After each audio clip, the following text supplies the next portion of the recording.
What's up? Welcome in, Hoge Jahns. Back with you, headed in to Lions weekend number 2. And hopefully, even if the Bears don't win this game, there's not a firestorm the next day and it's not Black Friday all over again. I think it'll be a calmer loss this time, Johns. A calmer loss. Well, yeah. Yeah. I would tend to agree with you, considering what happened in that locker room on Thanksgiving. I don't think anyone is giving thanks for that in the Bears organization right now. Yeah, sure. I think we're all just counting down the days to this ends. It's a sad reality.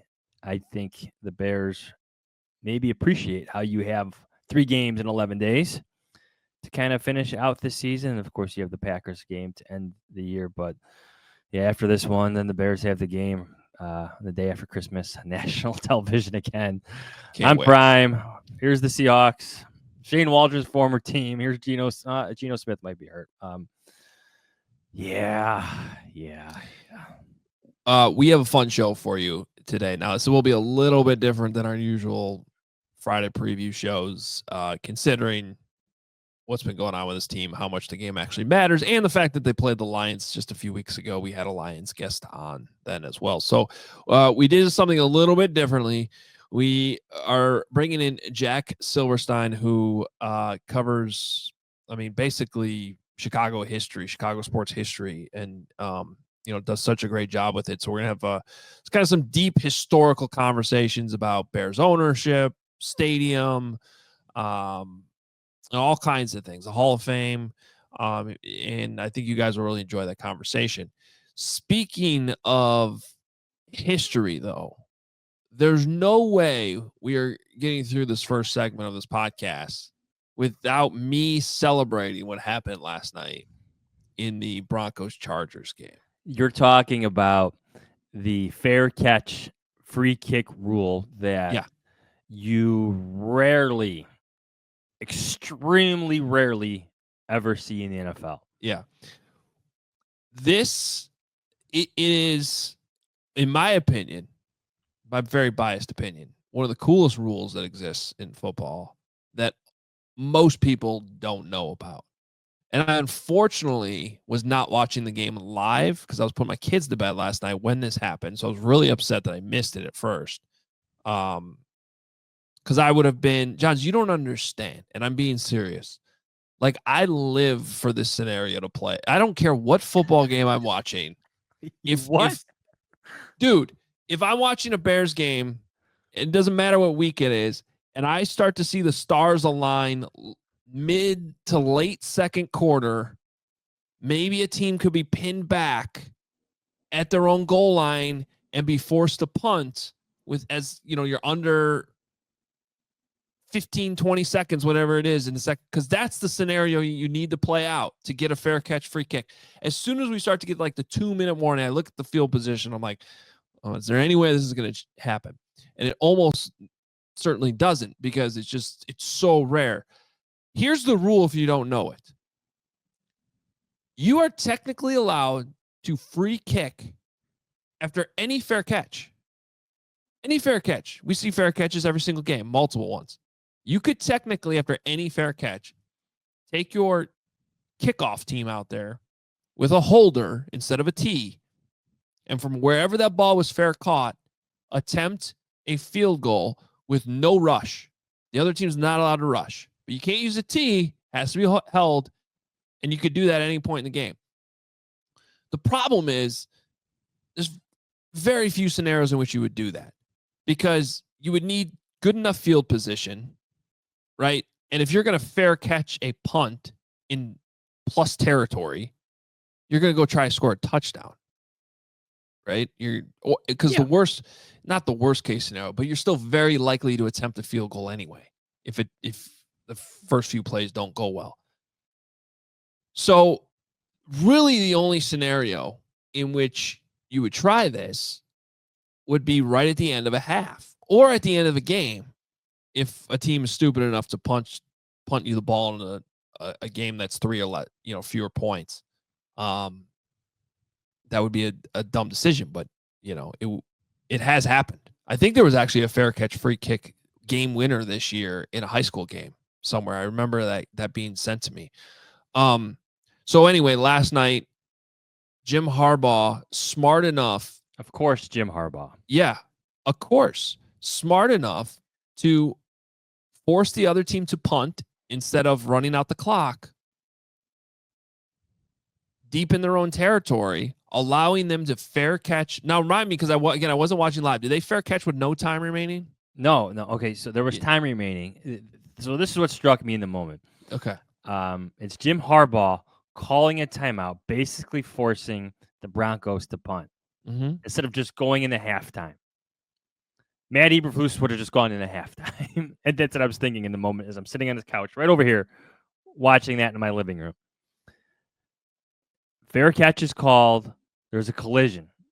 It's a penalty. Now you're moving closer. Oh, that's right. They got moved up because of the penalty. Yes, there's a collision. So, again, another great idea of why to take that timeout. You just never know what's going to happen. Forget a good punt return. This could happen. This scenario could play out. So now the Chargers need a little bit more time for this to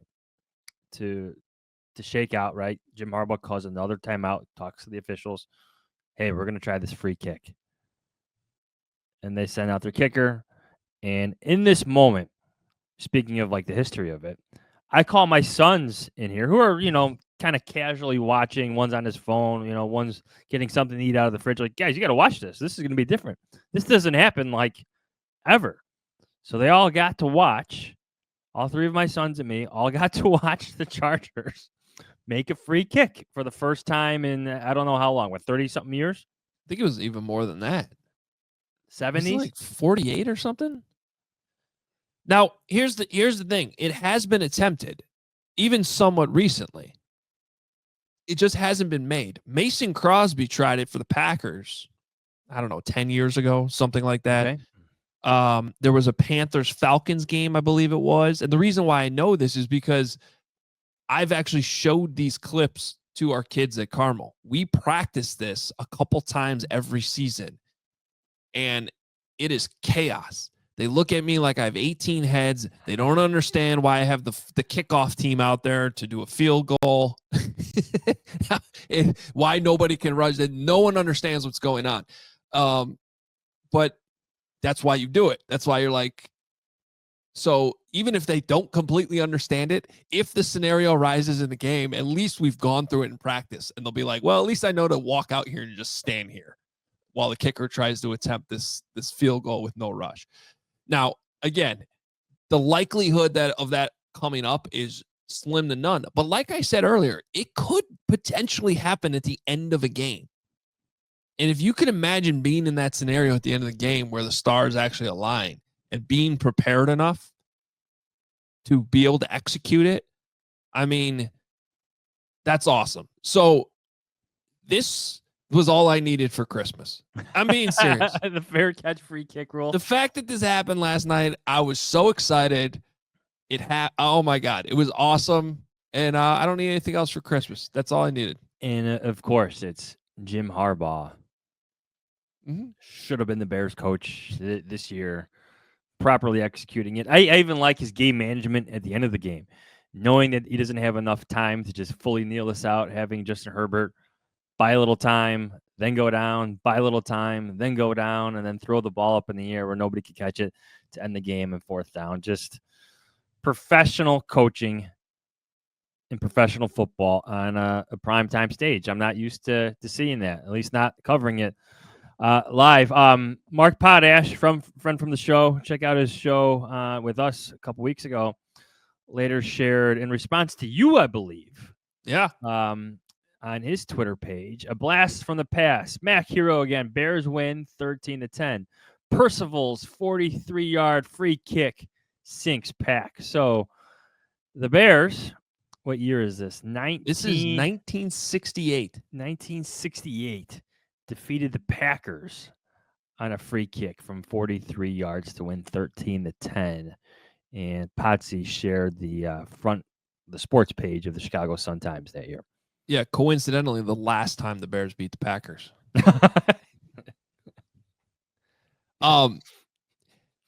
This lead, John Greenberg pointed this out. The lead, you got to read the lead. This is, again, November 4th, 1968. Can you pull it Chicago up? Sun-Times. I got it. In front of me. Yeah. Go ahead. Jack Griffin, Sun-Times correspondent, Dateline, Green Bay, Wisconsin. The Bears are unfair to script writers and cardiac patients. Nobody is going to believe the way they finish these things, and only strong men can watch them.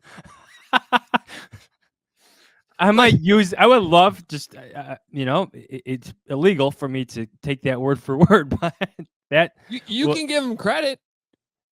It still applies to today, to this year specifically. And that was after a win. That was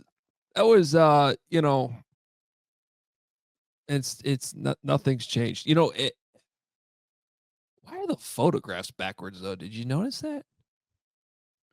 Different. It goes in reverse order. 4, 3, 2. Yeah. Hey, who knows? This ties in like perfectly for our conversation with Jack, but when I was like doing my research for my Bears book, the writing that you encounter in those days from like the 40s, the 50s, and 60s, it's poetic. It's romantic. The way the sports writers would phrase things about athletes. Oh yeah. We should get back to that a little bit. Just like who was the writer in this? This is the correspondent in Green Bay? Jack Griffin. Jack Griffin. Just great. It's poetry. It's a romanticism to it that I think has been lost to sports writing, but it's very unique to see that style when you go through like old sports clips, old newspaper clippings of Bears history, yeah, any sports history, really. When I was in college, I took a history of journalism class in journalism school, and we had to do a final big project, a big research project, and what I chose to do was how the 1908 World Series between the Cubs and White Sox was covered. And you'd go down to the library at the University of Wisconsin, and crap, I'm even forgetting what they're called. Those like tiny little slides. Oh, something microfilm. Microfilm, yeah. Because all these newspapers on this microfilm, where you literally it's like you're doing a science project with a microscope to be able to read what the. But that's what I did. I went and found every newspaper, story recap, from the Chicago newspapers, and then wrote about how it was covered between the Cubs and White Sox. And yeah, to your point, reading how these stories were written, it is a huge regret of mine. I don't know if I can't find that project. I've looked for it. I thought it's probably on an old computer I still have in storage somewhere, and I can't find it. Because it was a cool project. Yeah, at some point, sports writing became almost boring when you like read stories about Bronco Nagurski. Like the sports writers back in Bronco Nagurski's days made him like it's like they were reporting on Paul Bunyan or someone. It's a fun form of writing, which I think we should incorporate more back into what we're doing now. Well, I agree with you, but the problem is like back in those days, people wouldn't watch, they wouldn't be able to see the game. True. And so you had to write it in a way of like you were telling a story that hadn't been read before. Now, the people that read our stuff, everybody's watched it. At minimum, they've seen the highlights. That's why game recaps don't really exist anymore. No, because it's fascinating how that's changed. But anyway. It's sort of accidentally turning into a huge historical edition of Hoge Jahns, but I like it. And it's a great segue to bring in our guy Jack, because Jack is he's the king of all this stuff here in Chicago sports media. So let's go ahead. Let's have that conversation as it pertains to Bears history. All right, let's bring in our buddy Jack Silverstein at Read Jack on Twitter.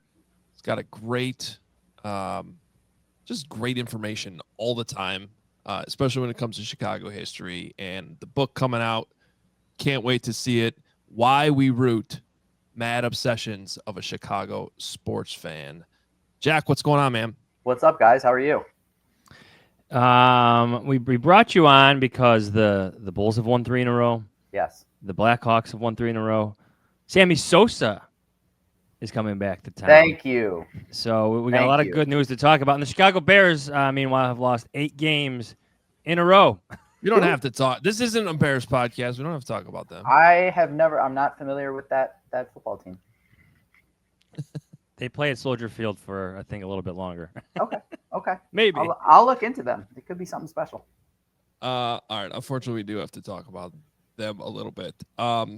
So speaking of history, so Jack, if for some reason you're not up to speed with Jack, he, Chicago sports historian, the information he always puts out there is fantastic. Stuff that, most of us kind of forget about or don't pay attention to enough because it happened in the past. But obviously, when it comes to Chicago Bears, the past matters a lot. They probably lean on the good stuff too much and ignore the bad stuff too much as well. So, Jack, just your put in perspective your reaction to some of the history the Bears made this year, firing their head coach in the middle of the season. Yeah, this is definitely one of the most unsettling, most traumatic Bears seasons ever. Certainly a historic one, like you said, firing Matt Eberflus and the rise that Thomas Brown has had in, 4 games from pass game coordinator to offensive coordinator to head coach. It's unprecedented. Like we said, the Bears had never fired a head coach mid-season, one of 3 franchises to have never done that, but the other 2 have a pretty good excuse. One is the Steelers, who have had 3 coaches since 1969. 2 of them are in the Hall of Fame. 1 will join them. They've all won Super Bowls. The other is the Ravens, who had Ted Marchibroda at the beginning of their run and then went to Brian Billick, who won a Super Bowl, and John Harbaugh, who won a Super Bowl. And those are the only 3 franchises to have never fired a head coach coming into this season. Obviously, the Bears, thankfully, got off that list. Yeah, it's a frustrating time. My brother texted me the other day, and he was just like, it was sort of rhetorical, but he was like, remind me again why we fired Lovey. And I said, well, that was really the beginning of the mismatched alignment. Because George McCaskey takes over as team chairman. He lets Ted Phillips, as it was reported, fire Jerry Angelo. And Lovey apparently was sitting in on the interviews for his boss, who would then fire him after a year. I had forgotten about this, probably because I didn't know his name. The runner-up for the Bears GM job when we hired Phil Emery was Jason Licht. That's one I could have done without reminding myself of that. And ever since then, it has been this ongoing Tetris set of hires where nothing ever lines up. You hire the head coach, you get the quarterback, and then you get the head coach, and then you get the GM, and then you get the GM and then the head coach, but basically the same time, and then you get the team president. Nothing is ever aligned, and that really has been the big problem with the McCaskey family ownership, going all the way back to when the old man died in '83, which is that you always have this collection of voices, and no one is ever quite sure who's in charge. I described it as an MC Escher staircase of leadership, where this guy is in charge of this guy, who's in charge of this guy, who somehow is in charge of this guy, and you're never quite sure. There was a great look at that that the Tribune did in the 90s, and it was, again, who's in charge? Is it Michael McCaskey? Is it Dave Wannstedt? Is it Rod Graves? Nobody really knew, and that's the same issue that we have now. I look back to how George Halas stepped in to hire Mike Ditka, and there was a little bit of dysfunction there after Muggs Halas died. He had been the Jim Finks guy. Now there was a little bit of butting heads, and George Halas said, you know what? I'm taking back over. And he decided to make the Mike Ditka hire. Sometimes you need that one person who's going to live and die with the move. And we've never had that. You can't continually put buffers between you and your decisions. You can't continually say, well, I'm going to get the consultant to get the president, to get the GM, to get the head coach. And who evaluates the consultant? Who evaluates that guy? Like, eventually it has to end with George McCaskey making a choice and standing on it. And the only other person who can control him is his mother, who twice in the last 25 years had to step in and make a change in her own family where she, bumped Michael upstairs and got him out and made Ted Phillips president, and then where she removed him as chairman, made George McCaskey president. And it's something that Johns and I were talking about off air. This was something that I was thinking about. At this point, I don't even know if you'd be able to make a change at chairman, because Virginia McCaskey at 101 years old, you're looking at a succession plan somewhere soon. And I would personally wonder, how do you execute a succession plan if you have a change in chairman? But John said some very upsetting news for me, or an upsetting angle that I hadn't considered about the McCaskey family progeny. Oh, you're setting me up here? Is that supposed to be off air? No, George's son would be the next in line. Yeah, see, I didn't realize that. I thought, it's someone needs to step up and decide that, hey, maybe we should learn the family business. The quote that I always go back to, Virginia had a quote that she said, I think maybe came from her late husband, but she said, we're either the McCaskies who own the Bears or we're the rich McCaskies. We are not the rich McCaskies who own the Bears.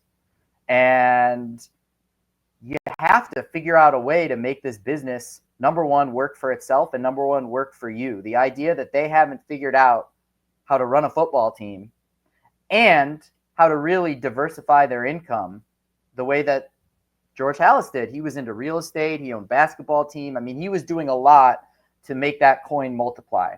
And it's very frustrating as a Bears fan. That was one of the reasons I appreciated, Adam, your story, where you were talking about Ryan Poles' viability and job security, and you brought it back to George McCaskey. I don't think there's any responsible or accurate way to report on this team anymore without looking at George McCaskey. There's only so many times where you can evaluate the quarterback, the head coach, the offensive coordinator, the general manager, without looking at the person at the top who is at the very least overseeing all of these decisions. So that's where my frustration lies. I'm sure it's where a lot of Bears fans' frustration lies, and we just want to get it right. This is the longest championship drought in Chicago. Imagine saying that. It is the longest championship drought in Bears history. It is the arguably worst time in the history of the Chicago Bears to be a Chicago Bears fan. The drought thing is like it's even worse because they're not even competitive. That's what makes it like they're not even in the playoffs. There's been 2 playoff appearances since 2012, and they've been all wild card round exits. Like I think that's what is so frustrating. Adam, you're asking, yes, Connor McCaskey, that is George's son. He is now a strategy advisor in the business strategy analytics department for the Bears. He'd previously worked for the NFL, but he's young. I believe he is late 20s. Oh, I didn't realize he was that young. I thought he was kind of closer to our age, and I'm not sure. But he has worked in the league for a long time. Yes, that's why I think he's a little bit older. Maybe he's 30. Maybe he's in his 30s. Yeah, I think he is. But I will say on that end, like that's someone we really haven't spent a lot of time talking about. But he has worked for the league. In fact, I hadn't even realized that he was back with the Bears now. Because and for a while he was working, I know, in London. For the league. So I don't know if you want to have any hope, the fact that he was outside of the organization and getting experience, executive experience in the National Football League, that makes him more qualified than a lot of the McCaskies that have just sort of been floating around Hal's Hall their entire lives. I look at it and say some of these mistakes are so avoidable and so needless. And I don't think they necessarily require you to be a football mastermind. They don't necessarily require you to be George Halas to know, hey, you know what? Let's hire a team president who is qualified and let that person hire a general manager and let that person hire a head coach and let that.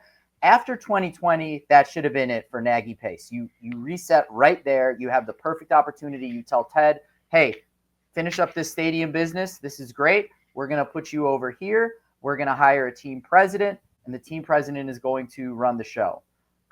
My outsider perspective has been that they brought in Poles. They gave Poles the list of 3. He hires Eberflus. And my outside perspective is that they probably thought this was all taken care of. And now we can bring in Kevin Warren, who's basically just going to do the stadium deal. And that's going to be fine because he's not going to have to make a call on a general manager for a while because this is all set up. And that totally backfired. Now you've got this question of, okay, now Kevin Warren does have to make a call on a general manager. But Adam, as you wrote, really George McCaskey has to make a call. So again, it's this, who's in charge? What is the order? And again, it seemed so obvious and so heaven sent that you're bringing in a new quarterback. You're trading Justin, fine, and you're bringing in this number 1 pick. That's great. Now you have an opportunity to fire your head coach and bring in an offensive coach who's going to pair with Caleb Williams, and that's going to be you're going to get those guys on the same track, and that's going to be perfect. All the things that Matt Eberflus that got him fired this year, they were all on display last year. I mean, the Broncos loss isn't going to go down in history as an iconic loss the way that the Washington or Detroit losses are. But that Denver loss in 2023, that all the same problems were on display. And he had a few more of those. So it seemed really obvious. Like, you don't have to be this football, you don't have to be, I don't know, pick one, Ozzie Newsome, Bill Parcells, Ron Wolf, whoever. Like, you don't have to be on that level to say, hey, we've got an opportunity to have a clean start, got this number 1 quarterback. Let's get a head coach who knows how to work with him. We've got a head coach who already had to fire his offensive coordinator, whose defensive coordinator left. I still don't even know what happened with that. And maybe we should just go ahead and line this all up. I don't think you need to be George Halas to figure that one out, but maybe you do. Let's talk about the quarterback a little bit. I want you to tell us the story of Charlie O'Rourke in your place. Your place in revitalizing his place in Bears history. So Charlie O'Rourke he was the former Bears quarterback who held the passing touchdown record for the Bears for rookie quarterbacks, and he was even the starter that year. That's what's so fun about that season. I know you'll hit on it, but you have an interesting place in Bears history, bringing up Bears history in regards to Charlie O'Rourke. So please tell us the story. Absolutely. So Chuck and Charlie O'Rourke out of Boston College started for the Bears in 1942. It was a time where you played multiple quarterbacks. So Sid Luckman was the star, all-pro. He's the starter. But other guys would still get a lot of snaps and a lot of pass attempts, and they would do it based on specialization. Charlie O'Rourke had a downfield specialization, so he was throwing the ball a lot for that 42 Bears team, the one that went undefeated and lost in the NFL championship game. It would have given us an undefeated champ that ended a three-peat. We had that twice. We lost it in 34 as well. We had 2 opportunities to have a three-peat with an undefeated team. C'est la vie. So Charlie O'Rourke throws 11 touchdowns. And in 2017, during Mitch's rookie year, the Windy City Gridiron guys, we were all looking at team records, and Sam Householder, my colleague there, we had both noticed, like, who's this Charlie O'Rourke with 11 touchdowns? Because the Bears and the press are all crediting the record as 9 for Jim McMahon and Kyle Orton. So we were saying, well, what's up with this Charlie O'Rourke?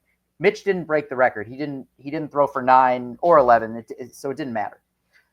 Then we reset, we draft Justin, and so we came back around to this and said, let's figure out what the deal is with Charlie O'Rourke. So there were a few questions. One was that it seemed like he was missing a season. He was drafted in 41, or the 41 draft, but his rookie year was 1942. So I started there. I went to newspapers.com. I scrolled through and I looked for all reporting on Charlie O'Rourke and tried to find out, okay, was he in the NFL in the 41 season?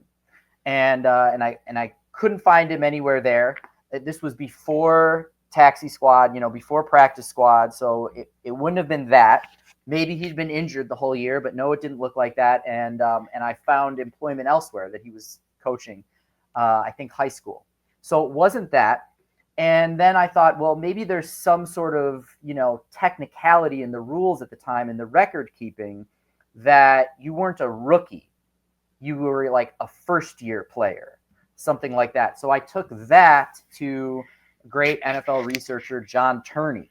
For listeners, if you don't know John Turney, a few years ago, the sack list extended from 1982 when sacks were official back to 1960. It's the reason that Jim Osborne and Doug Atkins popped up much higher on the Bears' career list. It's the reason that Al Baker is now the single-season sack holder with 23 for the Lions.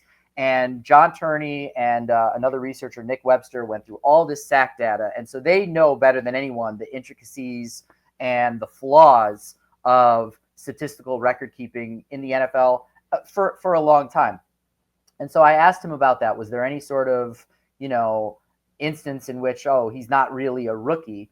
And he said no. And actually, it's been the opposite, where Lawrence McCutcheon on the Rams had Rookie of the Year votes, I think, in his second season, sort of like a baseball thing, where like your first year doesn't count as your rookie year for Rookie of the Year honors. So he said no, it wasn't that.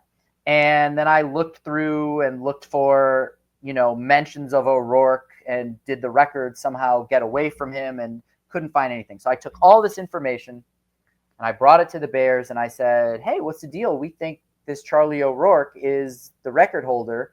And the Bears had like one article that showed him as the record holder, but their actual media guide, their actual record book showed that it wasn't O'Rourke.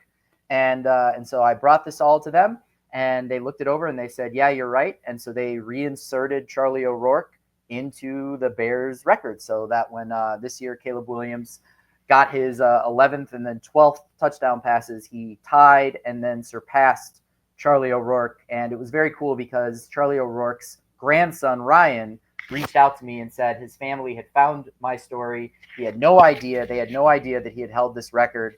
O'Rourke only played with the Bears for 1 year because then he joined the war effort. And when he came back, he wanted to play more quarterback. And so he went to the Los Angeles Dons of the new All-American Football Conference. And so he only played 1 year with the Bears. But that is the story of Chuck and Charlie. And we are very glad he got his due and very glad he no longer holds that record. So the crazy part about this story is if you look at this year's 2024 media guide on page 334, I have it right here. The touchdown leaders in rookie passing, he's not there. Can you see it? They forgot him again? Can you guys see that? Can everybody see that? Touchdowns, yeah. Orton, McMahon. Oh, Chuck and Charlie will need to fight another On day. page 334, it goes Kyle Orton, 2005, Jim McMahon, 1982, Cade McNown with 8 in 1999. Crazy. Well, I would just like to get say that once update. again, I'm available to be the Bears' full-time official historian. I asked George about it in Canton in the museum during a rain delay this year, and he said he was very happy with his team of archivists. But the offer's on the table, and I am not cheap, but I'm very good. I like that. That's good. And you have a sweet Grinch coffee mug too. Yeah. No, it's a Woodstock. It's a Snoopy Woodstock. Even better. That is better. I just saw the green and thought it was the Grinch. My children have Grinch jams, so I'm seeing Grinches everywhere these days. There we go. Yep. Johns, did you have more on quarterbacks? I want to talk some stadium stuff too at some point. Yeah, go ahead. Go stadium stuff because Jack's got interesting stuff on this too. Yeah, because I find I'm not sure how many people know the history of the Bears threatening to move, not moving. Some people I don't even know that I knew this until like 10 years ago or really comprehended it until I got a little bit older, right? And a little bit wiser that like at that point, the Bears had actually still played at Wrigley Field longer than they had played at Soldier Field. You're born, you live at Soldier Field your whole life and you're like, you don't have any context to the idea of like, actually, this wasn't. So when people were like, oh, you can never move away from Soldier Field, it's like, that's not even where they played, most of their franchise existence. Now it's technically where the majority of their games were played. But Right. It's just there's so much despite that, almost the entire existence they've been at Soldier Field, it's like every decade there has been some threat to move. That's not exactly it, but that's, I mean, you explain it better than me, Jack, but it's a fascinating history with that stadium. Yeah. So Wrigley Field, until Giant Stadium, I don't remember the exact year, but it was into this century, Wrigley Field had the record for the most games hosted for the NFL. And Giant Stadium eventually passed them. Obviously, they had 2 teams playing. Wrigley Field was the place. And what I think really sums it up was I've got a letter here that a season ticket holder sent me May 17th, 1971 from the Chicago Bears Football Club, Inc. to season ticket holders. And it's a letter about how their Wrigley Field seats are going to be transferred to Soldier Field. This is what it says. Dear Bears season ticket subscriber, it's official. The Bears are moving to Soldier Field. This change should be considered as a temporary one, as we are confident that a new stadium will be completed in Chicago within the next 4 years. So Soldier Field was our temporary home. And here we are in 2024, and they still can't figure out where to put the new stadium. And obviously everybody knows about the property in Arlington Heights. George Halas was looking at Arlington Heights in the mid-'70s. Your boss, Kevin Kaduk, had a great piece when he was running his old newsletter about the Bears' long-standing flirtation with Arlington Heights. I found a great picture of George Halas listening to like an Arlington Heights City Council meeting or something like that. They were pitching the Bears on moving. So it has been this ongoing issue. It has touched all elements of Bears history. I mentioned that in 1999, Virginia McCaskey had to make some changes at the top. She had to move. She had her husband retire, and Michael McCaskey moved from president to chairman, and she replaced Michael McCaskey with Ted Phillips. And the reason that Ted Phillips was given that responsibility was because he had just negotiated a new lease with the city on Soldier Field. So the reason that we are in this shape is because the Bears can't figure out how to do anything with Soldier Field. It is rather frustrating. It also intersects with our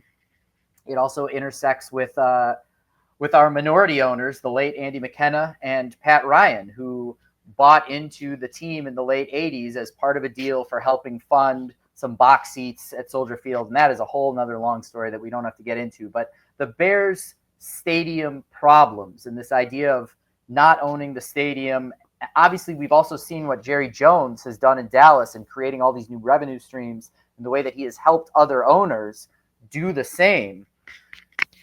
So there's a lot of issues here with the stadium and how that factors in, not just to the game day experience that we all have, but into the fan experience that we all have. And it's frustrating. It's fascinating. What I like to remind everybody about is that Soldier Field has a great Chicago history. Obviously, it predates the Bears. We love it as our home to the Bears, but it predates the Bears. And the one way that I love to contextualize this is that Jackie Robinson famously made his Wrigley Field debut in 1947, but 6 years earlier, he made his Soldier Field debut as a halfback with UCLA on the college all-star team. There was a college all-star game every year that was played a few different places, but predominantly at Soldier Field, right on the eve of the NFL season, between a college all-star team and the defending NFL champions. And so Jackie Robinson was a star halfback on UCLA. He was on the college all-star team in August of 1941. The defending champion Bears, coming off their 73-0 NFL championship victory, trounced the college kids, but it was a close game when Jackie Robinson caught a touchdown pass from Chuckin' Charlie O'Rourke. That's wow. That's so fun. And you shared, if you go to ReadJack, at ReadJack on Twitter, X, whatever you want to call it these days, you have that clip up. And the wildest part is like the photographer who captures that image, just the flash that's required to capture it. It's like a little minor explosion Yeah. just to get the lighting for it. All the photos from those games are all completely dark, and then boom, like this burst of light. And so I have looked everywhere for that picture. So, I mean, somewhere at some point there was that picture of Jackie Robinson catching this pass and streaking into the end zone, and boom, like you said, Adam, that light just explodes. And I would love to find that. I haven't been able to find it. But yeah, you can see that. I have a Chicago Sports History Instagram at a shot on Elo, and I've got that clip up. It's a fun one. But yeah, Soldier Field, the Bears. Who needs a drink? Yeah. I know Adam wants to talk about the Hall of Fame before we let you go. Like, given like how much George is drawn to the history of the team, and how much like Kevin Warren mentions like living on or being part of the legacy of George Halas. Are you surprised they've moved away from Arlington Heights and they're so focused on Soldier Field now? Like our friend Mark Silverman from ESPN 1000, like he shared an old newspaper clipping. Yeah. Here's the headline. Are the Bears headed for Arlington Heights? This is like years ago. Here is Bears president Michael McCaskey quoted in it. Arlington Park is a very high choice. It's a good site. That's what attracted my grandfather back in the 1970s. Right. Like I don't know. Like it would seem to me, since the Bears believe in their history so much, Kevin Warren included now, he says it all the time. I think he mentions George Halas every interview he does. That's right. Why not just go get those shovels in the ground, get those cranes in the air in Arlington Heights? Oh, why? I don't know. I have no good answer for you. I don't think anybody does. Obviously, it seems like the move is to go own your stadium, and that's the play.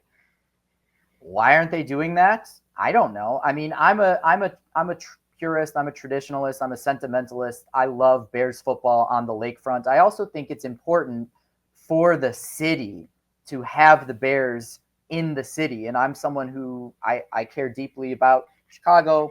My wife and I, we live here, raise our children here. And that part of civic pride is massive. And I don't want to see everything moving out. But I also want to see championships. Whatever you got to do. I wrote a piece for Windy City Gridiron called, "You want to honor George Halas? Win. Just win, baby. Just win. I don't care what else you do. And you know what? I don't think many Bears fans do either. Just win." And so if that's in Soldier Field, if that's in another site in Chicago, if that's in Arlington Heights, as long as that team says Chicago Bears, I think everyone would be happy. And to put a button on this, I want to read you from the final chapter of George Halas's autobiography. The chapter title is "I Play to Win." This is what he wrote. "I play to win. I always have played to win. I always shall play to win. I speak no praise for the good loser, the man who says, well, I did my best. I am fortunate in having been a winner more often than a loser. I do not accept defeat. You want to honor George Halas? Win. Win. Championships." It makes me think what he would think about these press conferences where all they talk about is how great they practice. Great week of practice, and they haven't quit. How much the franchise has changed. All right. So if you don't know, Jack is also extremely, probably more so than anyone I know personally, on top of how the Hall of Fame works, how the Pro Football Hall of Fame votes, how the process works, which players have the most, likely shots based on the criteria to get in. I think you guys do like a mock committee, and you're in depth on this thing. And apparently you brought this to our attention, and I think it is interesting for people to know about, because I'm not sure how many people know about it.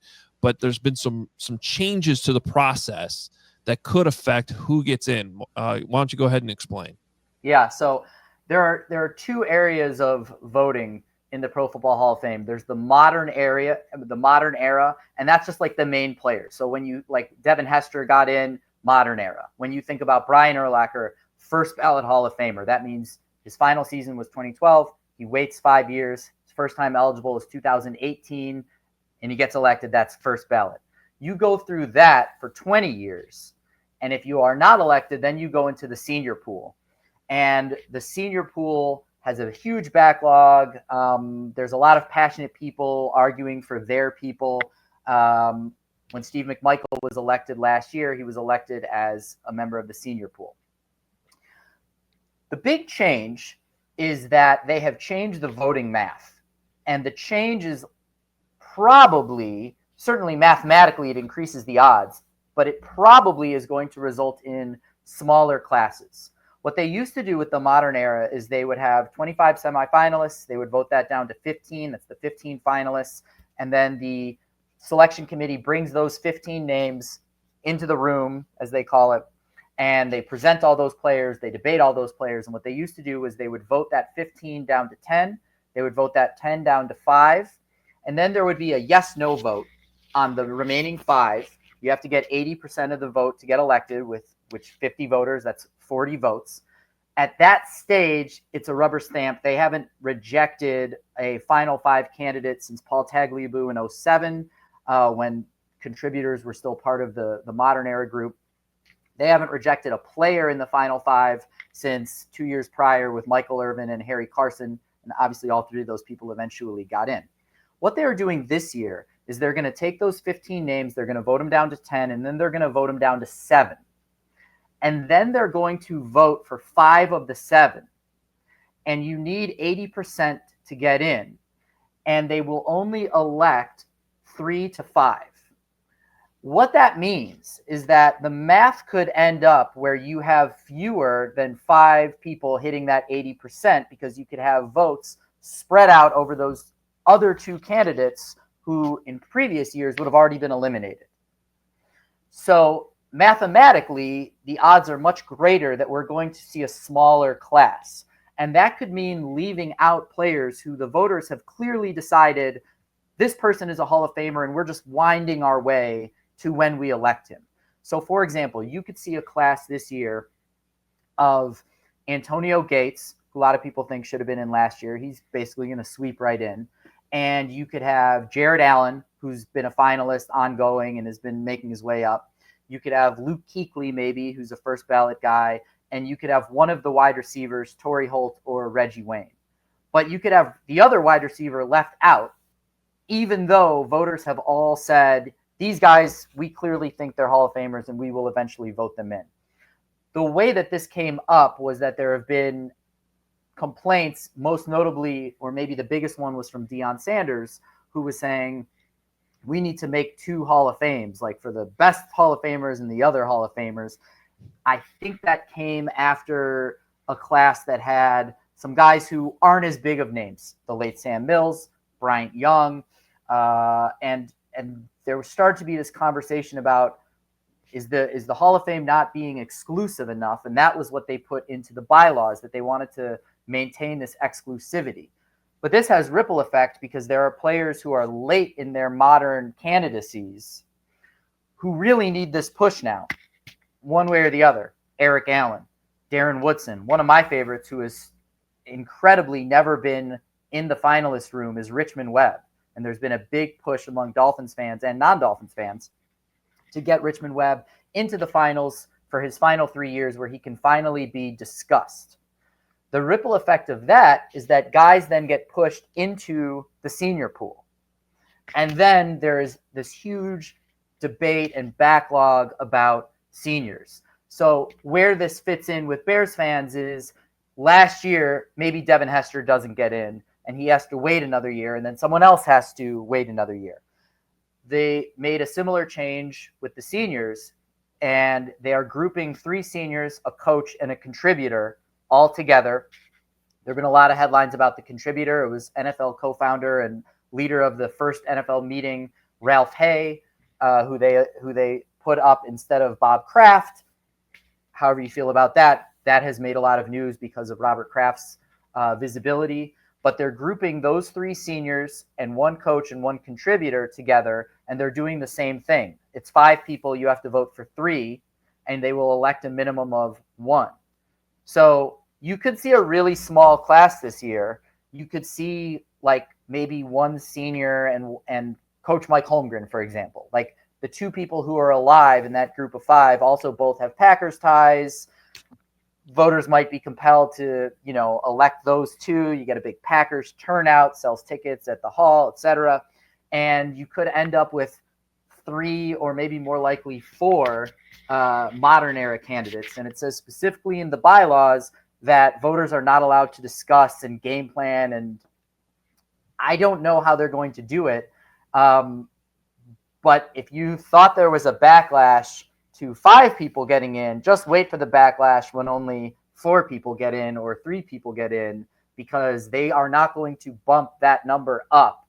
They're just going to say who reached 80%. There's a mathematical scenario where nobody reaches 80%. And if they do that, they run like a series of tiebreakers and they bump 3 people up, or in the other group, they bump 1 person up. You could see 4 people. You could see a class that was Gates, Jared Allen, let's call it Torrey Holt, and from the other group, Sterling Sharp. And that could be it. So I think that the hall made some hasty changes, and I think that they are headed for another backlash, and I would expect to see this process change in the next 3 years. Yeah, we're going to have to watch how this plays out. Jack, we know you have to run, but before you go, you have to tell us about your book. You have a signing coming up tomorrow at Clark Street Sports. Yes. So, yeah, I published this year at Keylog Media, my company, Why We Root, Mad Obsessions of a Chicago Sports Fan. It is a compilation of my sports writing of the past 30 years, and it is thick.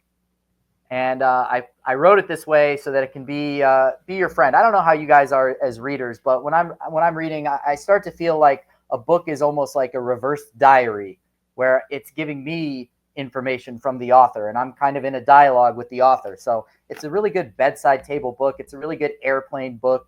It's a really good commute book, and it's just a lot of fun. Think of any moment in the last 30 years of Chicago sports, any player, any team. The odds are pretty good that they're in here. And for the few that aren't in here, I made sure to put them in the acknowledgments and mentioned Tim Anderson and my beloved 2000 DePaul Blue Demons, Quinn Richardson, Bobby Simmons, Lance Williams, and PMAC and Rashawn Burno. So it's loaded with stuff, and I'll be signing it and reading from it tomorrow at Clark Street Sports, 4506 West Lawrence. It's their holiday party, 1 p.m. Come on out, get a book.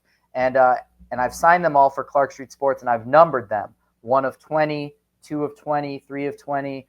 But instead of that, they are Derek Rose of 20, Duncan Keith of 20, Candace Parker of 20, Steve Walsh of 20, John Paxson of 20. I think you get the idea. So It's fun all the way around. It's a really good read. Check it out. Why We Root, Mad Obsessions of a Chicago Sports Fan. That's me. They're my mad obsessions. And that is really me sitting out front in the snow in the first week of January, I think 2009. And my friend Ben took that picture and then photoshopped the marquee. That's awesome. It looks great. And by the way, that's Saturday at Clark Street Sports, depending on when people are listening to. That's right. Saturday, December 21st. Yeah. Saturday, December 21st, 1 p.m., Clark Street Sports, 4506 West Lawrence Avenue, right near 94, 1 p.m. See you there. All right. Jack, thanks so much, man. Always love the information. Absolutely. Appreciate you guys having me, and have a wonderful holiday, and all best to you and your families. Thanks, Jack. All right, by the way, Johns, while we were talking to Jack, did confirm Connor McCaskey is in his mid-30s. I think he's just slightly younger than me, and I'm 38 years old. So, yeah. I've actually seen him about House Hall a little bit. Yeah. Well, it's interesting. Just a name to remember, maybe. On the line. Write it down. Down the line. I get frustrated every time we talk about the stadium. You know what's also frustrating? My sister, you know, people listening to this podcast have heard about the stuff going on with my family this year, and she was living up in Minnesota. My brother-in-law had a stroke and all that, and they live in Arlington Heights now. And So we go down there all the time, and I have to drive by Arlington Park.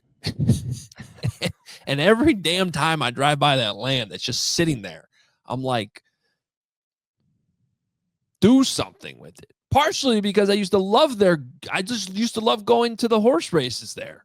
Now it's just empty and vacant.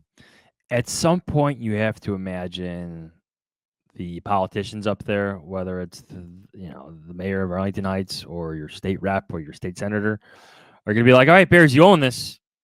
Can you make a decision? Can you at least sell it so we can redevelop it so we don't have this massive piece of open property near the highway? Yeah. Let us move on. I don't know. The next year is going to be very interesting for Kevin Warren, I would say. Next few months. Yeah. But I'm just saying, like, Christmas of next year when we're talking on this podcast about whatever we're talking about and who the heck the head coach was that got hired and how that person's faring and how Caleb Williams is doing and is there a shovel in the ground on the stadium, which there better be. And if all of those topics are bad, the heat, it will be on Kevin Warren, without a doubt.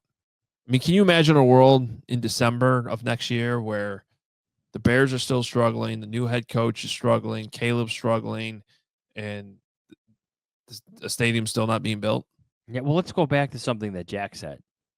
Actually, to answer my own question, yes, I actually can't imagine that Yes, world.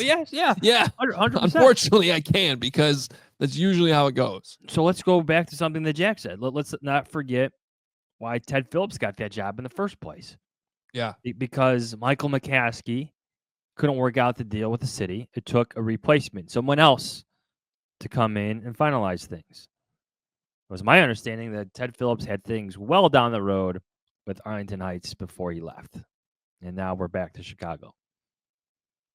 And Something to for think the about. record, not to make this a huge stadium conversation, because we do have to talk about this game, but part of the reason why we're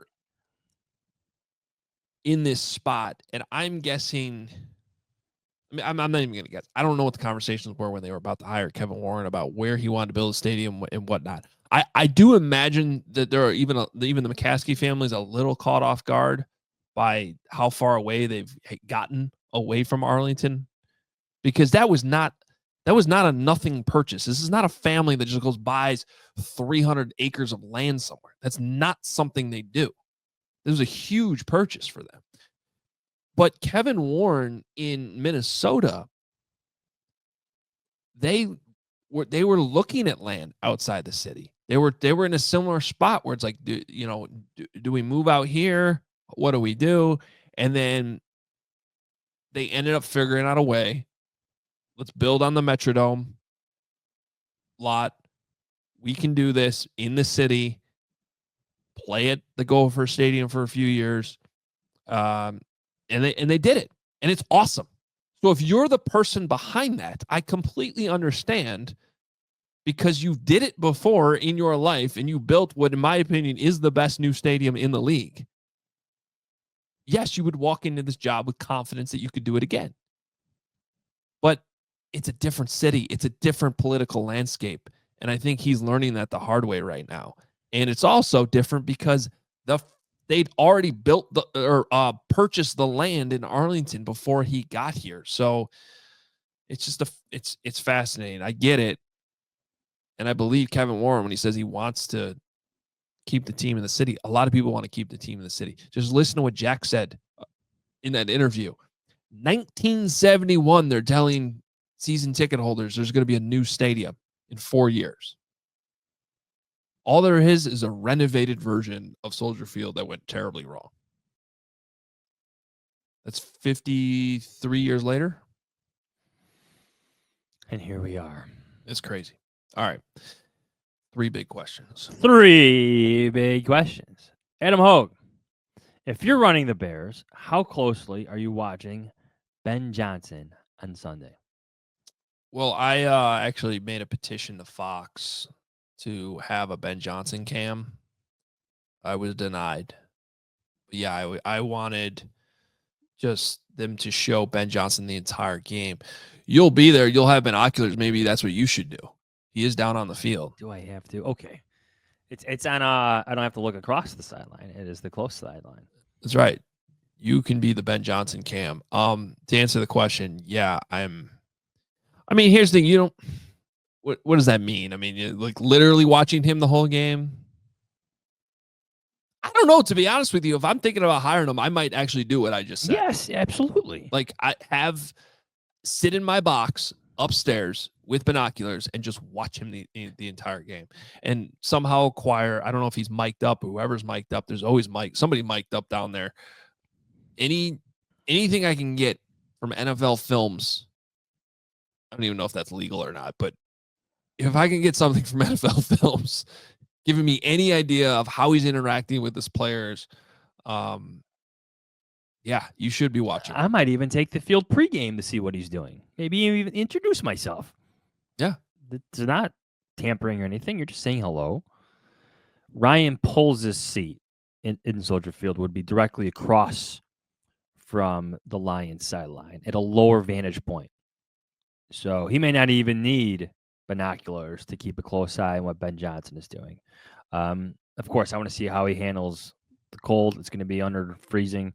Jared Goff historically isn't very good in the cold. We know that very well here in Chicago. So I like to see how Ben Johnson himself handles coaching his quarterback, coaching his team, getting his offense going. A dome team in the cold on Sunday at Soldier Field.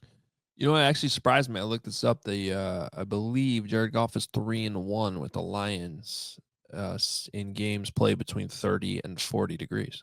Oh, better than he was with the Rams. Yeah. I do think he's adjusted, and I've said this a couple times this week, and it's true. I mean, it's certainly interesting and should be a storyline that this Lions team is only playing their second game outside all season, and it's the first in which it's actually cold out. It's crazy. That's just a weird scheduling quirk, but they do live and practice in Detroit. So it's not like they're not prepared for what this is. Not a team from Florida flying to Chicago on Saturday night and being like, oh, there's snow on the ground. And what is that? And why is it so cold? And I can't practice these cold kicks with the cold footballs and throwing a rock hard football and catching with my hands when they're freezing. They can do that in practice throughout the week. Did you see that clip of Kyler Murray this week when he was asked about playing in the cold? I did not see that. Well, I'll give you just a quick rundown then. He's asked about playing in the cold. He's like, yeah, I've played in cold games and whatnot. And then he goes, wait, well, how cold is it gonna be? And someone said in the 20s, and he's just like, oh shit. Yeah. Well, maybe not that cold. You know, for some reason, every time I think about that, I think about Josh Sitton, because he was from Florida and ended up playing for the Packers, obviously, before he came to the Bears. And like when he signed with the Bears, I mean, I'm sure he signed mostly because of money and the job opportunity. But I remember talking to him, and he was like, "Yeah, I like the cold.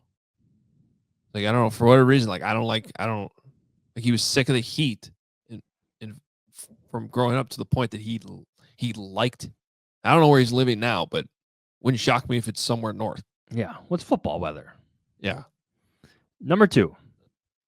If you're running the Bears, Adam Hoge, which coaches are on your must-interview list? Give me 3 names other than Ben Johnson. Let me pull up this massive spreadsheet I've been working on for 2 weeks. Must-interviews for you. Yeah, well, not only are these guys that I absolutely must interview, but they would probably be what I would consider 3 of the favorites to be finalists for the job. One is obviously Ben Johnson. 2 is Mike Vrabel. And the third is a guy that we'll see where the dust settles, but starting to rise to the top for me. That's Brian Flores. So those are the 3 names. I want to add Todd Monken to my list. The more research I've done into him, the more I'm intrigued. Okay. The more I read about him, seems to have that high energy, high demanding style. May ruffle some feathers. Doesn't get the I guess doesn't have that quite of publicity as opposed to a Ben Johnson or a Joe Brady or even a Liam Cohen. I'm adding Liam Cohen to my list as well. I think he's doing a fantastic job there in Tampa with the Buccaneers. That is a top 5 offense that has dealt with various injuries, and Baker Mayfield is having an outstanding season. Like, I want to know why. I want to know what's working with Liam Cohen. He's from the Sean McVay tree, so he's like on my top 5 list. But Todd Monken, he comes from a coaching family. He's from Wheaton, Illinois. I was going to say, this is why you like him. What high school did you go to? I don't know. His cousin is the head coach of Army. Yeah. So there is something to him. He's got head coach experience, albeit at a college level. He did get better all 3 years there in college as he's the head coach. And then he won 2 national titles with Kirby Smart as the Bulldogs offensive coordinator / quarterbacks coach. So he knows how to work with younger players. So I want to know what's working with him and Lamar Jackson. I want to hear about his stories in Georgia. I want to know why John Harbaugh loves him so much. So bring him in, add him to my list. Just a name I don't think we're discussing, not nearly as enough, in regards to the Mike Vrabels, the Brian Floreses, and the Ben Johnsons of the world. Yeah, his cousin Jeff Monken is the head coach of Army. Hopefully you watch some Army football this year because they were really fun to watch. And then his younger brother, Ted, was the head football coach for St. Charles East and West Chicago. Can I give you a fun fact about this? This is probably where I'm going to show my bias. Mm-hmm. Ted Monken is the coach who recruited me to go play football at St. Norbert's. Oh, okay, there it is. We got it out of him. No, but I am very intrigued. The more I've read about Todd Monken, and then during my research, I was able to make that connection. Well, now he's got to be on my list. I want to interview him because of that connection. Yeah, Wheaton North. Like I vividly remember talking to his brother multiple times about coming to play at St. Norbert's. When I went on my recruiting trip, he was the defensive coordinator there. He's the one who showed me around the team facility, the training center, and all that stuff. Okay, I'll run him through the model. I'll see what it spits out. That's actually a good name to throw in there because I gotta test more of these names. All right, number 3. There are 3 games left, Adam Hoge. If you're running the Bears, are you keeping GM Ryan Poles? I am, but I'm not letting it get in the way of me making a bigger move that I need to make. In other words, if we could build a time machine and go back to January of last year, and if Jim Harbaugh had said, "Yeah, I'll come be your head coach, but I need to bring in my own my own GM." Okay. Sorry, Ryan. I mean, want to keep you, but there's a bigger thing here. Or is there some way in which we can keep you and make this work? But I can't let it get in the way of losing somebody who knows the fair catch free kick rule. My one concern, like when you talk about firing Ryan Poles, is what that means for Caleb Williams. Real quick though, I understand that that's technically still firing him, but there's a difference. Because I'm not saying I would. My preference is to keep him. Okay, keep this going. And I understand that would still technically be firing him in order to hire somebody else, but it feels like it'd be more of like a mutual understanding of a parting. Yeah. So even in that scenario, like here's my concern about it all. And I know Bears fans are out for blood, and I know some media members are out for blood, and I get why Ryan Poles' seat is getting very, very warm in this moment. But what this means for Caleb Williams, it's very intriguing if you get rid of Ryan Poles. We've covered how many GMs? 3?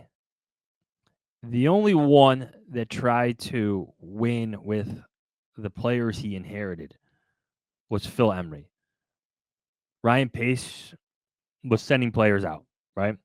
He did it slower than Ryan Poles. Ryan Poles comes in, it's like instantaneous. See ya, Khalil Mack. See ya, Roquan Smith. I'm getting my own guys. There's been a lot of investment in this roster by Ryan Poles. Jalen Johnson, Montez Sweat, Cole Kmet, Darnell Wright, draft picks, like Kyler Gordon, like Caleb Williams. If a new GM comes in, is he going to try to win with the players he inherited, or is he going to try to win with players that he wants? These are layered questions. It's not as simple as like he's got to go. It can't be that simple. That's why I mean, if you're making a move like that, you better know that you're hiring somebody that knows what they're doing, which is like what Jim Harbaugh would have been. I don't see a lot of candidates right now though where this is going to come up. Am I missing something? Well, I don't think you really know until that person's hired and they say what they want. We haven't gone through the interview process. Yeah. I don't know. It's interesting. There's been some smoke there. But yeah, I would like to keep Ryan Poles. That would be my preference. But I'm not married to it. All right. Let's speed this up a little bit. It's been a long pod already. Over-unders. This is from Ryan. Over-under. 1.5 GM interviews for Ian Cunningham this offseason, assuming the front office is safe. Under. Maybe one. Maybe Jeff King gets another. It's just crazy to think about. Now we're talking about firing Ryan Poles. Last offseason, 2 of his assistants, two staff members of his were getting GM interviews across the league. Yeah. From E. Parkey. Over-under from the UK. Over-under mentions of Dan Campbell as the type of leader of men that the Bears need at 1.5.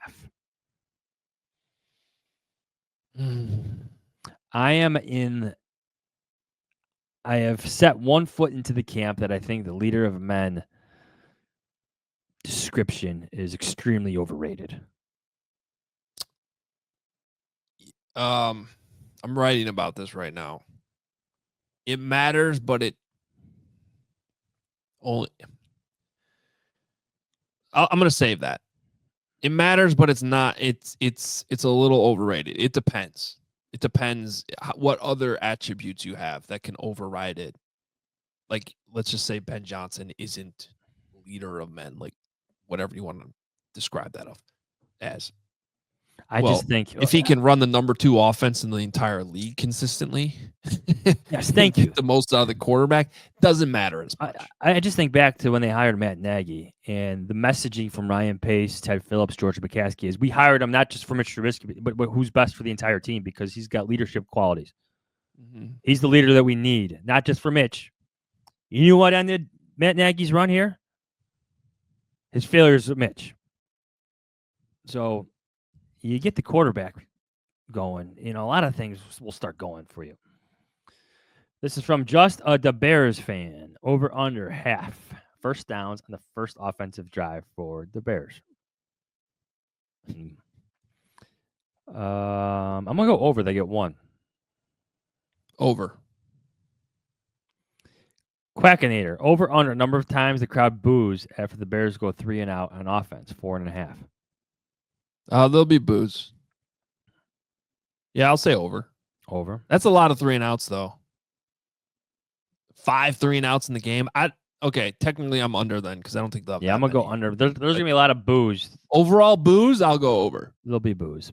Yeah. From Ashwin. Over under on and actual booze too. That they'll be drinking. Oh, you might need it. It's gonna be cold. Yeah.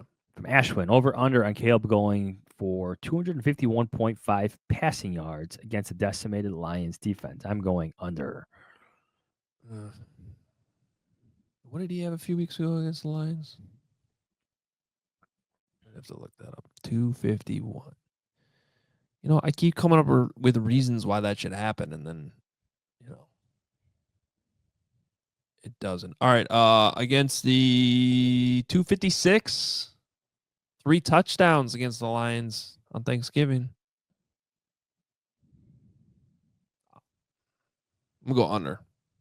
Yeah. He may have a good game, though, but maybe 240. I think both offenses are going to be affected by the cold weather, at least a little bit. At least, slow start, whatever. It's supposed to be windy, too. That matters. This is from Morty. Over, under, half times I ask myself the simple question, why. Oh, that's way over. We'll get at least 10 times. It's about the whys. No, I'm glad we don't have to hear that. Just trying to figure out the whys. Still trying to figure out the whys. All right. Here we go. Fox noon Lions. 6.5 point favorite. This came down a tick. At the Bears. They're dealing with injuries. Bold predictions. Here's my bold prediction. It's also the prediction. Bears 26, Lions 24. Here's what I said in the Athletic. Oh my A few God. weeks ago, I said in a bold predictions column that the Bears would beat the Lions this season. So by rule, here you have it. This is that victory. Plus, Goff is a different QB outdoors in the cold, and the Lions have been ravaged, thoroughly ravaged by injuries. I think eventually those well, I think they already have in the loss to the Bills. It's been remarkable what they've been able to do, especially on defense with all the injuries they've had. So maybe it's just a fluky game. I don't really believe in this prediction, but this is my bold prediction. Bears 26-24. I'm standing by what I wrote a few weeks ago. 26-24, you said? Mm-hmm. Trying to find my own newsletter right now so I can remember my exact pick. Should have it right here. Yeah, we got it. Here we go. All right. First of all, my bold prediction. Was it last week I said there would be a big special teams play? Did I get that right, or was that 2 weeks ago? I can't remember. Was there a big special teams play last week? They blocked a punt. No, yeah. And then in typical Bears fashion, It they doesn't block matter. a punt, and somehow the ball, which usually will bounce towards the end zone, goes straight left out of bounds. Flying out of bounds. I mean, Dominic it was Robinson had the block punt, right? Yeah, he blocked it with his face. It was awesome. But it bounced. I've never seen a block punt bounce that way. Sure, it might go sideways sometimes, but it went 40 yards left, straight out of bounds. It's going to happen again. I like the weather factor in the Bears' favor in special teams. That's where I think it's going to matter. And I think Lions kicker missed a field goal last week inside, which he had been really good. So dealing with those elements, you can do that in practice all you want, but there is a difference when it comes to game time. And I do think the Bears will be more prepared in that matter. I don't think it'll be enough to win the game. I have the Lions winning 27-17. I wrote in my newsletter this morning, there is a world in which I could see the Bears winning. I don't think your prediction's that crazy. I think look at the history. Do your research. I did my research. Bears against Dan Campbell. They're 3-4 against Dan Campbell. 3 of the 4 losses were by a combined total of 9 points. The Bears have played Dan Campbell's Lions tough. And let's not forget, they beat Detroit. It might have been Matt Eberflus's most impressive win last year at Soldier Field, 28-13. The Bears were in control of that one pretty much the entire game, and that was a good Lions team. And then they infamously blew that game at Ford Field last year, the game they should have won too. So there's a world where the matchups are in their favor. The last game on Thanksgiving came down to the wire. Wouldn't surprise me at all if the Bears cover and keep this thing close. The only thing though, and I also put this in the newsletter because it'd be unfair not to. 2 of the 3 wins the Bears have had against Dan Campbell was when the Lions were 0-10 3 years ago. Okay. The Bears, the second win that year for the Bears, put the Lions at 0-10. And they lost to the Lions 41-10 in week 17 of the 2022 season. What were the Bears doing? Basically playing out the string. Just trying to get to the end of the year. Nothing to play for, which was different than the scenario last year. And that is probably the most comparable situation to what the Bears are in right now. And obviously the Lions are still really good despite the injuries. So I could see it being close. I could see a world in which the Bears win. I just think eventually the better team's going to start taking over and I got the Lions winning 27-17. I just wonder if this is the week where, if you're the Lions, a little bit of an emotional letdown from that amazing Bills game, and if the injuries are just too much, where you just need time to regroup a little bit, and the Bears, for whatever reason, seems to be just play some of their best football before losing their final 2 games, whatever it may be. Well, the other thing I can't get out of my head, it should have been 35-0 at halftime on Thanksgiving. True. I mean, the Lions should have blown those doors open, and they didn't, but maybe they won't again. All right, let's do this rapid fire. Our picks for the weekend. Saturday, there's 2 Saturday games, NBC and Peacock at noon. By the way, I don't know if I'm happy about it or unhappy. We got 3 college football playoff games I've been waiting for my entire life, and there's 2 NFL games on at the same time. Good NFL games. Yeah. Anyway, Texans at Chiefs. Chiefs are a 3.5-point favorite at home, and I've never seen somebody miraculously recover from a high ankle sprain like Patrick Mahomes did.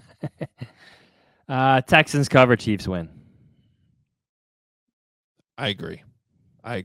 Late game Saturday on Fox, Steelers at the Ravens. The Ravens are a 6.5-point favorite. Seems high to me, but give me the Ravens winning by a touchdown.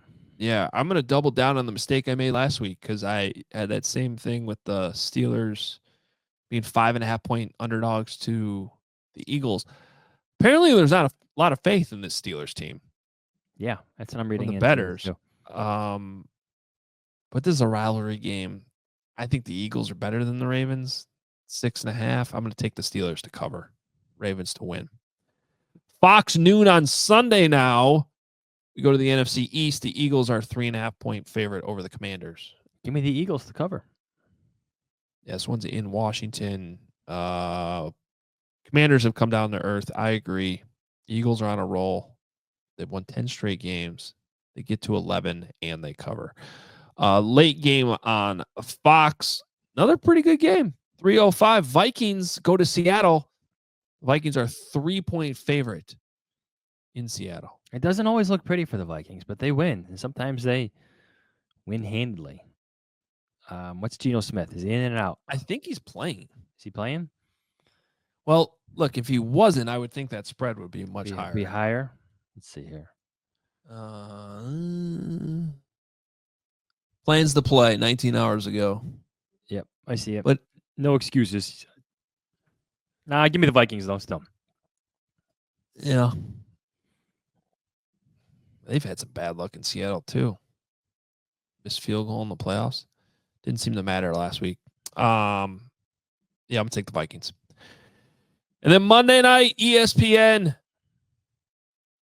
In a random Monday night game, to be honest with you. 7:15, the Saints go to Green Bay. Packers are 14.5-point favorites. That's high, even though they're home in the cold. Give me the Packers in a blowout here. Actually, they might run all over. I know the Saints, their defense is okay, but the Packers are good. Tough to say in this town, but they are. Give me the Packers in a blowout. Yeah, I mean, they ended up beating the Seahawks by 17 last week on the road. They go home. Unlike what I was talking about earlier, the Saints are not in a cold weather city. So they're used to playing indoors and will be coming up to Lambeau. I think the Packers win this one easily. I will take them to cover as well. All right, we need to get out of here. Probably our longest podcast of the year, easily. That's history. Yeah, we made history today. Perfect way to put it. Follow us on Twitter, Blue Sky, Instagram, at Adam Hoge, at Adam Jahns. You can read Johnsy in The Athletic, theathletic.com/Hoge Jahns, my newsletter on CHGO. And, of course, we will have pre- and post-game on CHGO on Sunday starting at 11 o'clock. We also have a tailgate Sunday morning if you want to stop by. It's going to be cold. Bundle up. Yeah, it is. It is. Get your binoculars ready. Watch Ben Johnson on Sunday. I want a full report on Monday morning. On my desk at 9 a.m. when this podcast starts. You run it through your formula, your algorithm then. Oh, Ben Johnson's already through there, and he is a very strong candidate. Very strong candidate. They need to take that one very seriously. All right, guys, enjoy the game. We will be back live Monday morning on YouTube. Come check it out. 9 a.m. We will recap the game and then have a quick turnaround to Christmas and another game against the Seahawks. Talk to you Monday. See ya.